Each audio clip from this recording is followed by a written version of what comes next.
Okay, I wanted to make this video to talk about how to do LEDs for FAI races and Australian Drone Nationals.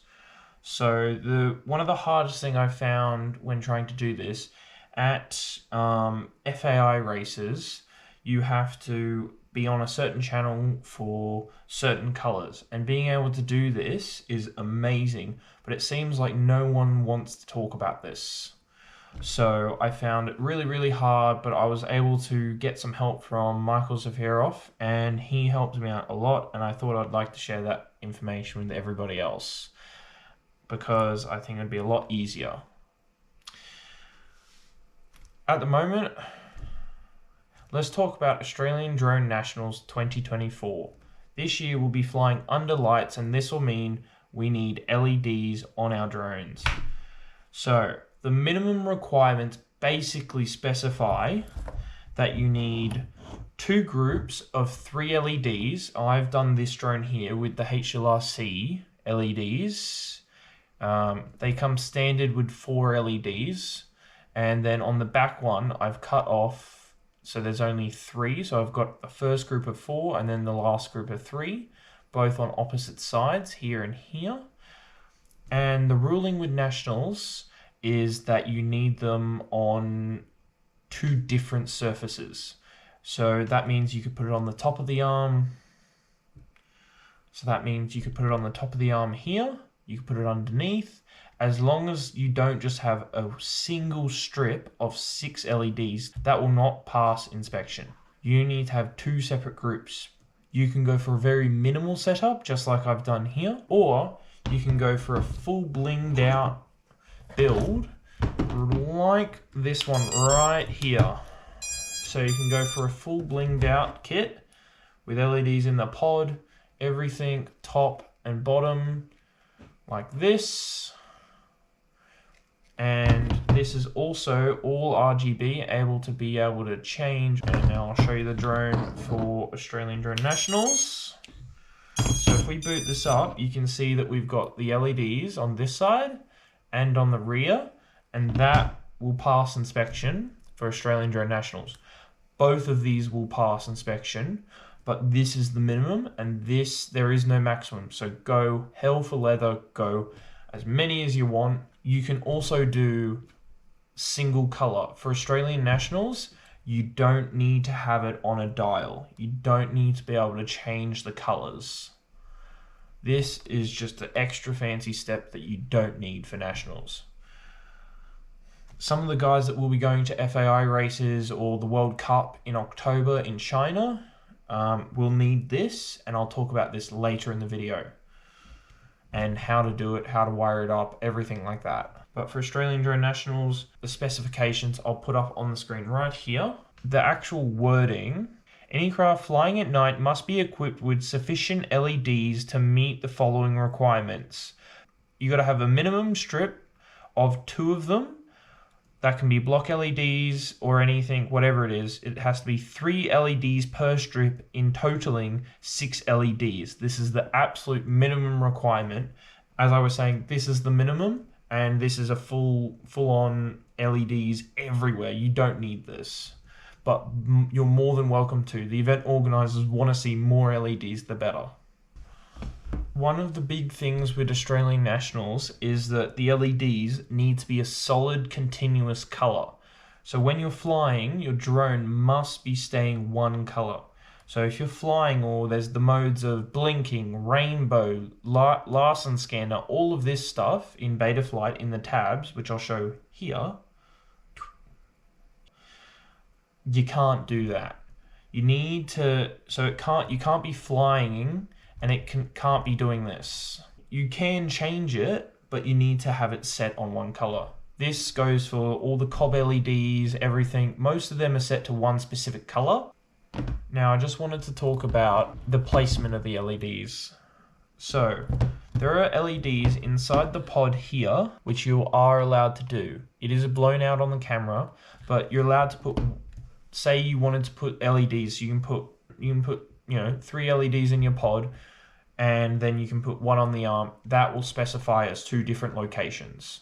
You don't have to put 1 in the pod and then 2 somewhere else.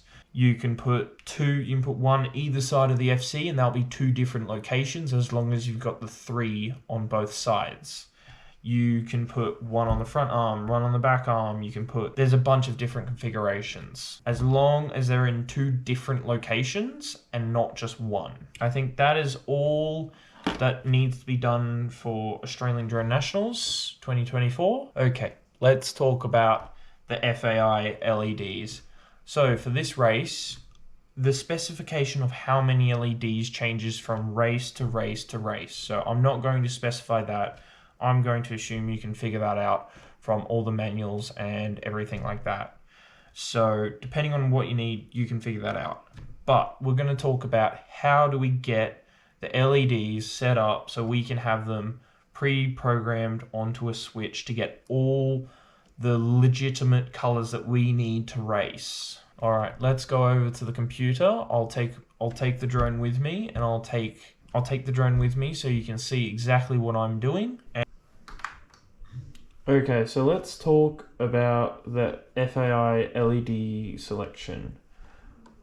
So, first of all, we want to go into our configuration tab. From here, we want to go down to LED strip, and we want to enable that. So we just want to do that, save and reboot. Then we'll come down to our LED strip. And now you can see here, I've got 31 LEDs. That doesn't really matter. The number of LEDs, as long as it's the same, if not more than what you're running, that's all you need. So I'll plug in the quad. Just to show the LEDs, I'll put the controller on the lap. Absolutely nothing here. So the first thing we need to do is we need to go into ordering mode. I'm just going to pop down all here, so 31. Then what we'll do is we will go out of wiring auto mode, select all the LEDs that we want to do. Then we go into here, we go ARM state. Now aux channel, this is the switch that we'll be using. So I will be using this switch here down on my radio, the little knob slider thingy. So that I know is on aux 2. So I'll select that. You'll see a little orange dot come up here. Now, here's the amazing thing.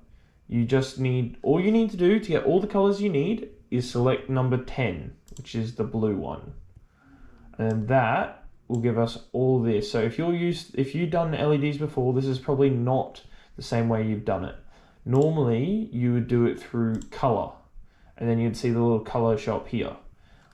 It's a little bit different. The way that I've done it and the way I've been taught is you go ARM state. Now, the big mistake that I've done before, so you must look down here in the special colors. So you've got disarm and arm. As a default, this will show up as green. So it'll be, disarmed, you'll put it onto the blue. And then this. So when you go to arm, I'll show you. So now we've got our LEDs set, but if we unplug the drone, and now we go to arm, one of the big things I struggled with was I would arm my drone and then it would change colors, but the slider still works. So I change it to blue and then it would go to green. So you would think, oh look, all my LEDs are working. But then this is where it comes into that disarmed and armed state. So if we go back to Betaflight, okay, so if we go back to Betaflight,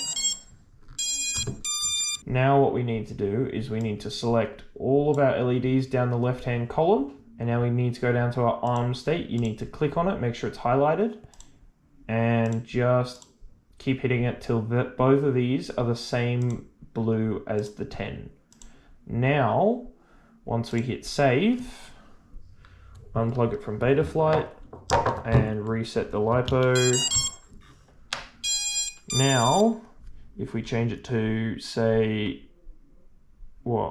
green, now we can arm and it will stay green. This is the simplest way possible to do the LEDs through a switch that I found. And huge thanks to Michael Zafirov for helping me out with this. I was in a bit of a pickle and he helped me out, and this was an amazing way to do it.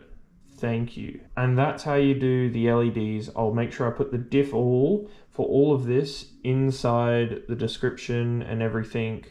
I'll also make sure that I put inside the script so that you can change the brightness of the LEDs, as these are very, very bright and can waste a lot of battery. So you only need about 10%. So I'll put that in the diff, and I'll also put a diff just so you can change the brightness of your LEDs if you decide to do that. I would just like to say thank you to everyone, and I hope this really helps a lot of people. I know if this was made before, it would help me a lot, and I hope this helps everyone coming to the 2024 FAI Championship over in China. And hopefully it makes it more streamlined, and it can help people doing FAI races or other events that you need color RGB addressable LEDs. I hope it helps. I'll be Dim Sim, and I'll be going off, guys.